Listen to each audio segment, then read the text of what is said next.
मुझे क्या नजर, मेरे माँ को कैसे लग रहा धूप में खड़े कर दिया।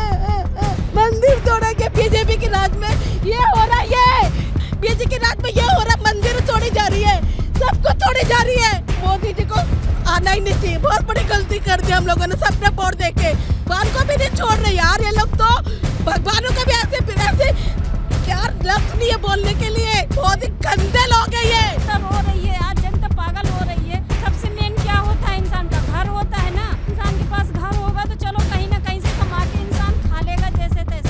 जब घर ही नहीं रहेगा तो इंसान कहाँ पे रहेगा। अब तो मैं कह रही हूँ, मैं तो भैया अब जिंदगी में बीजेपी को वोट नहीं दूंगी। मोदी जी जहाँ झुकी वहीं मकान, बड़ा नारा लगाए थे, पांचों नारा झूठा उनका। कमल का फूल सबसे बड़ा भूल, मोदी को वोट देने के बाद हमारा ये हालत है। जब ये मंदिर नहीं छोड़ी जा रही है तो कहाँ झुकी और कहाँ मकान। बीजेपी करती क्या है, गरीब लोगों को हटा देती है, भूखा मारती है, वो देती क्या है, कुछ नहीं देती। 25 साल बाद बीजेपी आई है, पिछले साल में ही उन्होंने झंडा गाड़ दिया। नमस्कार, बहुत स्वागत है आप सभी का। दिल्ली में बीजेपी की सरकार बने महज 110 दिनों का वक्त बीता है, यानी कि करीब 3 महीने। और दिल्ली में सिर्फ 3 महीनों में बीजेपी की सरकार ने दिल्ली के झुग्गी वालों को दर्द देना शुरू कर दिया। लगातार दिल्ली की झुग्गियों पर बुलडोजर गरज रहा है, लोगों की झुग्गियों को तोड़ा जा रहा है।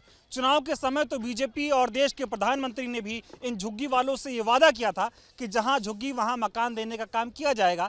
लेकिन 3 महीने बाद झुग्गी वालों को मकान तो नहीं मिले, लेकिन बुलडोजर का दर्द जरूर मिल गया है। इस वक्त मैं कालका जी में मौजूद हूँ। कालका जी का ये जो है इलाका, आप देखेंगे कि किस तरह से करीब 1200 मकान यहाँ पर थे और सारे 1200 मकानों को जो है वो जमींदोज कर दिया है। बुलडोजर की कार्रवाई यहाँ पर की गई है।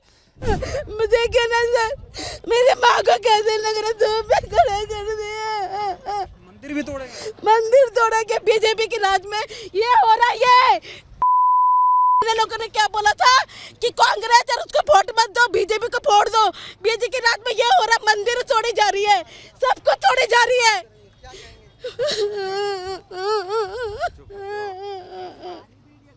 मंदिर तोड़ने से पहले बताया नहीं कार्रवाई होगी? मैम सर एक बार भी नहीं बताया हम लोगों को। नंबर भी लिखा हुआ था, मंदिर टूट भी लिखा हुआ था। मोदी जी को क्या कहेंगे बताओ? मोदी जी को आना ही नहीं चाहिए, बहुत बड़ी गलती कर दी हम लोगों ने सबने वोट देख के। दिखाना चाहता हूँ, ये सारे मेरे आईडी है, ये सारे मेरे आईडी आप देख लीजिए। और प्रोसेस से मैंने पूरा किया है। और यहाँ पे चिल्ला के डीडी अधिकारी कह रहे हैं कि अरे इसका घर तोड़ो, पहले आधे घंटे का टाइम है, नहीं तो स्टे लिया आएगा। और ऐसे मैं मैडम चाहता हूँ, इन लोगों ने इतना भ्रष्टाचार किया, मेरे बच्चे मर जाते हैं।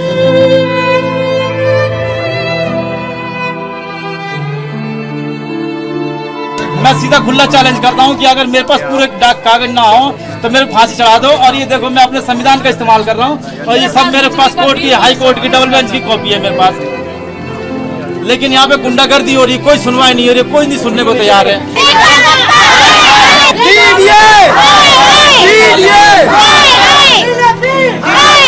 जो भारतीय जनता पार्टी कह रही है कि कोर्ट का आदेश है, कोर्ट से आदेश कौन लेकर आया है? कोर्ट से आदेश भाजपा की दिल्ली सरकार और भाजपा की डीडीए लेके आई है। कोर्ट ने खुद आदेश नहीं दिया है। जिस आदेश की रेखा गुप्ता जी बात कर रही है, वो आदेश हाई कोर्ट ने खुद नहीं दिया। डीडीए कोर्ट गई थी इन गरीबों के खिलाफ, इनको घर देने के खिलाफ। तो आज भूमिहीन कैंप ने भारतीय जनता पार्टी का झूठ सबके सामने रख दिया, रेखा गुप्ता का झूठ सबके सामने रख दिया।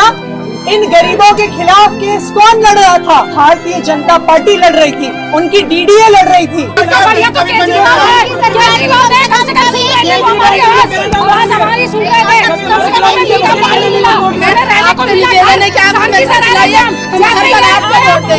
सबसे जीना हराम हो गया हमारा। क्या है मोदी मोदी मोदी मोदी मोदी कहते हैं फूल खिलाओ फूल खिलाओ। अरे कैसे फूल खिलाओ जब पानी ही नहीं है, घर नहीं है, कहाँ से फूल खिलाएंगे हम?